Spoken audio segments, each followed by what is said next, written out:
Ibihe byiza mwe mwese mwahisemo gukurikira Umusanzu Media n'umwanya tubageza amakuru y'irivugwa kuri uyu munsi. Nge ndi Daniel niyo nkuru ninge tugiye kubana muri aya makuru.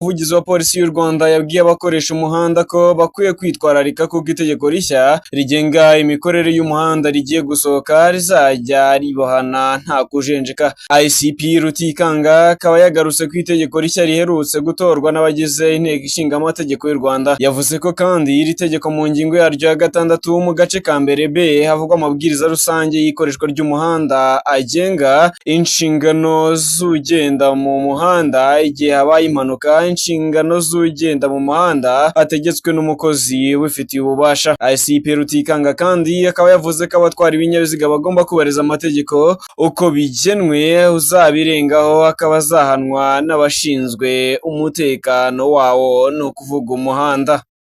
Mu yandi makuru y'irivugwa mu karere ka Rusizi mu murenge wa Kamembe mu kagari ka Kamashangi, inzu witwa Bizuru Jerome yafashwe n'inkongi y'umuriro. Gusa abaturanyi bakaba bihutiye gutabara, bavuga ko iyi nkongi yatewe n'umuriro w'amashanyarazi kuko Jerome ndetse n'umufasha we batari bari mu rugo. Jerome akavuga ko nta kintu na kimwe baramuye mu nzu kuko basanze byose byahiye ndetse byakongotse. Jerome avuga ko urebye agaciro k'ibyahiriye mu nzu ye kangana na miliyoni 20 z'amafaranga y'u Rwanda. Abaturage bakaba basabira Jerome ko ubuyobozi bwagira icyo bumufasha bitewe nuko ntacyo yasigaranye muri byose yaratunze kuko byahiriye muri iyo nzu ye. Umunyamabanga nshingwabikorwa w'umurenge wa Kamembe Ingabire Joye ahamya ibyabaye, avuga ko inkongi yabaye kandi nta kintu barokoye mu nzu, gusa akavuga ko abayobozi bari gufasha Jerome gushaka aho we n'umuryango we baba bacumbitse.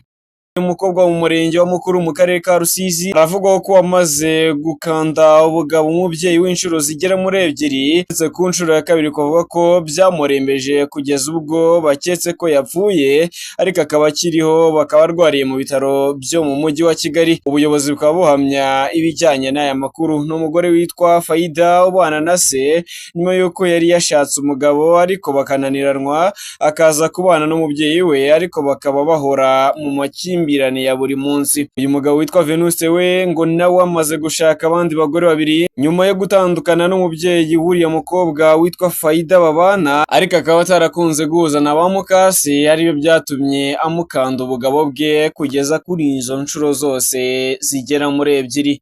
Aho kuri uyu munsi wa 3 Minisitiri w'Ingabo Juvenal Marizamunda yakiriye abadepite bagize komisiyo y'ububanyi n'amahanga n'umutekano mu nteko ishinga amategeko ya Namibia. Abadepite bari mu Rwanda mu ruzinduko rwo kwigira ku gihugu ku gisubizo cyahanze mu ishyirwaho ry'amategeko n'amabwiriza ajyanye n'imibanire mpuzamahanga, gisirikare n'umutekano mu rwego rwo gukumira indwara zititaweho uko bikwiye, neglected tropical disease NTD, zirimo na Bilharziose ikunze kwibasira abahinzi bakora mu bishanga. Ikigo cy'igihugu gishinzwe ubuzima RBC ku bufatanye na Rwanda Angels Forum ikoze ubukangurambaga ku bahinzi b'umuceri bakorera mu gishanga cya Rwabikwano, murenge wa Mareba, akarere ka Bugesera, hagamijwe kubigisha uko izi ndwara zandura, uko zakirindwa n'uko bahindura imyitwarire mu kazi kabo ka buri munsi. Ubukangurambaga bwabereye mu murenge wa Mareba mu karere ka Bugesera mu gishanga cya Rwibikwano hakorerwa ubuhinzi bw'umuceri mu rwego rwo guhashya izi ndwara.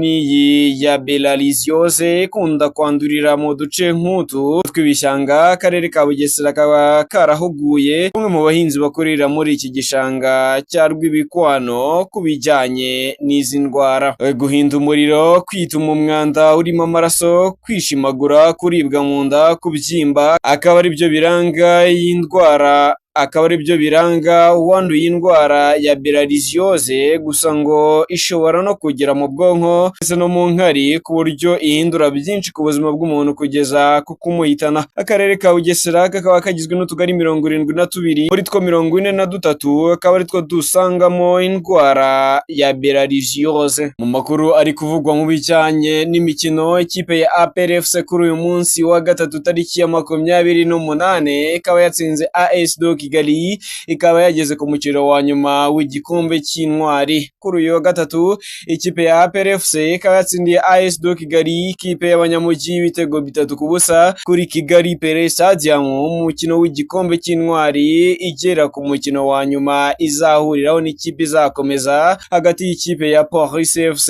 ndetse n'ikipe ya Rayon Sport za hano mu Rwanda.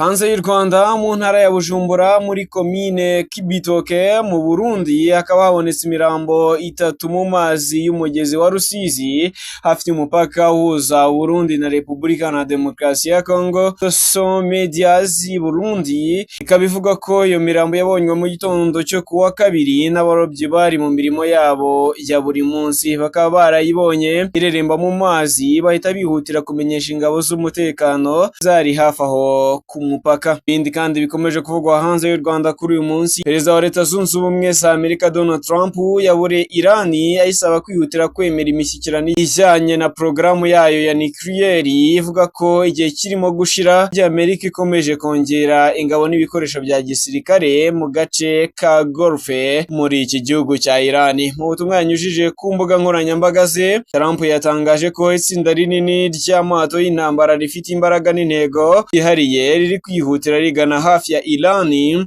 ishimangira ko Amerika yiteguye gufata ingamba zikomeye mu gihe Irani yakomeza kwinangira. Ku ruhande rwe, Trump yatangaje ko yizeye ko Irani izemera vuba kugera ku meza y'imishikirano ikaganira ku masezerano, yavuze ko agomba kuba ari mu butabera kandi akabuza Irani gukora intwaro za kirimbuzi. Irani ikaba yarakomeje gushimangira ko porogaramu yayo ya nucleaire igamije gusa ibikorwa by'amahoro, ihakana kenshi ko yaba ifite umugambi wo guteza imbere intwaro kirimbuzi y'umwuka mubi hagati y'impande zombi, ni ukuvuga igihugu cya Irani na Amerika, ukomeje kwiyongera.